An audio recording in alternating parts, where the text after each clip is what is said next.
Hey everyone, today I'll be reviewing a game called The Room. Initially I would give you three separate videos giving you my first impressions and my review and uh, an ending video, but since it's a short game I decided just to put it all into one since uh, no one wants to sit through several short videos.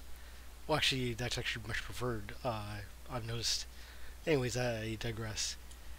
Anyways, yeah, this is essentially a indie puzzle game where you're a man just trying to uh, unlock the secrets of this box, of which you came across an art scientist's house, who apparently, assuming disappeared. But yeah, the first thing I've noticed about this game, aside from the storyline I just gave you, was the graphics. For a game that costs at full retail 540 Canadian, which on Steam, which probably means it costs about $5 American, and I actually got it on sale for about $1.40. Uh, that was actually fairly impressed. This was probably on par with quote unquote Daylight, because that was yeah, for a game that only costs about $1.40, $1.25 for you Americans. Actually, from now on, I'll just say $1.25 to get rid of any confusion. But yeah, for a game that cost me $1.25, it was fairly impressive what we got.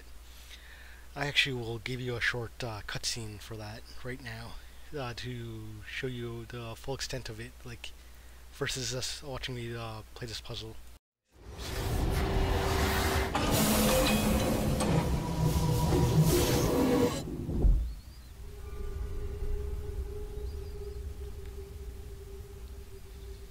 So, as you can see, there's very little transition time between the actual gameplay and their quote-unquote cutscenes.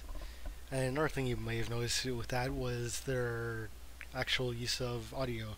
For a game that costs like $1.25, that was far above and beyond what I was expecting. I dare say that this was actually, if Daylight was like cost this much, I would have given it like that game like a 10 out of 10. But though where this game does go wrong is the actual gameplay. Most of these puzzles will not take you that long. This entire game actually will not take you very long, except there are times where it gets very not really confusing, but frustrating, I should say, given that the most obvious puzzles you want to tackle are actually the not the first ones you want to do, because certain parts of the game will, like pieces of the puzzles will stick out to you to solve first, which unfortunately you cannot do without unlocking certain clues, which you'll find throughout the game through various manners.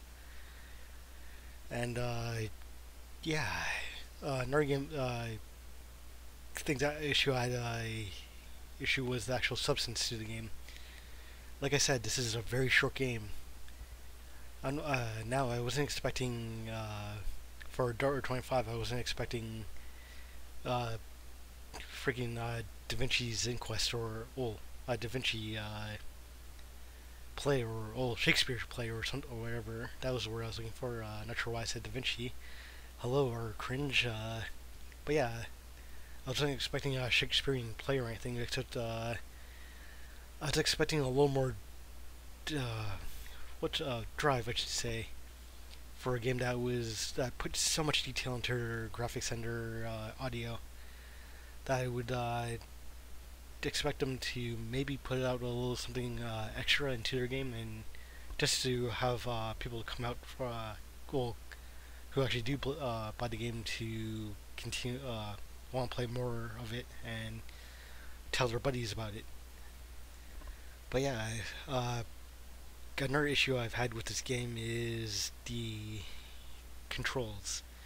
It's kind of obvious that this game was not meant initially for the mouse and keyboard, as you can see, as you see me dragging this entire thing across. and was initially meant for touchscreens. So for that, I would have to give the game a total of 3 out of possible 5 stars.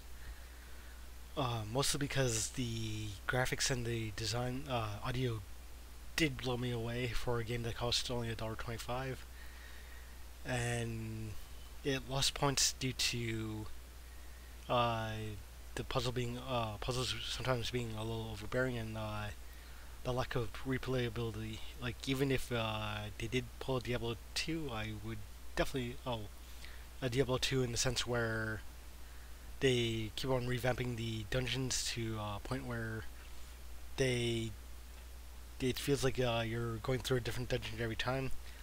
I still wouldn't really play this game again. Uh, but at the same time, for $1.25, I couldn't really argue with that, with their logic. And yeah, it's usually just a one-time deal. One time of, and for that, it's at the same time the length of the game in that sense. Because in total, I think the game I sat down, actually played for 3 hours, or at least I spent 3 hours in game according to Steam. A lot of that was probably used to walk around. Oh, was actually used to walk around, take a leak, and do our things.